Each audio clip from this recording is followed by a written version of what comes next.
I got laid off, hit with a $1,600 vet bill, and my ceiling collapsed, so we opened a sidewalk bakery the next morning.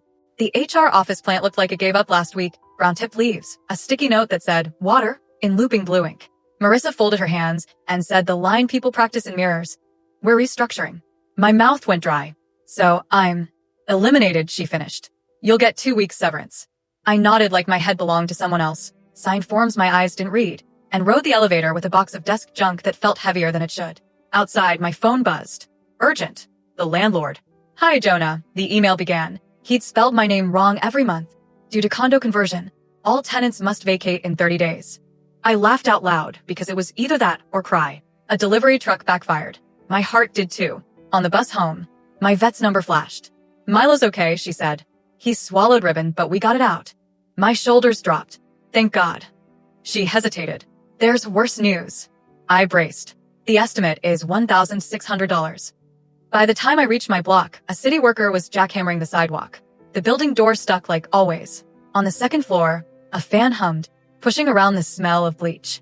A sign on my apartment said, "Do not enter, water damage." The ceiling had given up exactly where I kept my cookbooks. Ink bled down the wall in gray veins.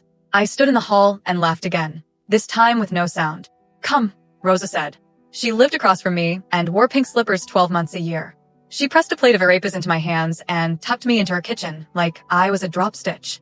Eat first. We make plan after. I lost my job, I told a laminate table, and my apartment, and my cat ate a ribbon like it was linguine. Rosa shrugged. So we start with rice. World always wants to tell you worse news. You tell it better story. While she boiled water for tea, I dug in the soggy box of books and pulled out one that had mostly survived. Mom's old recipe notebook.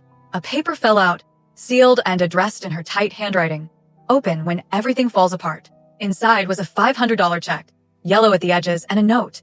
You inherited my worry. Use this to buy flour instead. Rosa read over my shoulder and clapped. We bake. That night, we turned her tiny kitchen into a warm engine. I mixed. She shaped. The oven door breathed sugar and butter into the hallway. By dawn, a line formed, neighbors trading small bills for cinnamon nuts and arepas. Someone from the weekend market took a bite and asked, "Do you have a card?"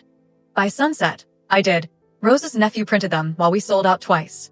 I called the vet and paid. I called the landlord and said I'd be out in 29 days. I called no one at HR. Worse news.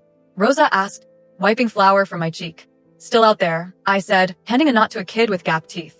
But it's going to have to wait its turn. Milo had butted my ankle, alive and ridiculous. The plant in HR probably got watered. And I learned the only thing louder than bad news is a kitchen full of people telling it a better story.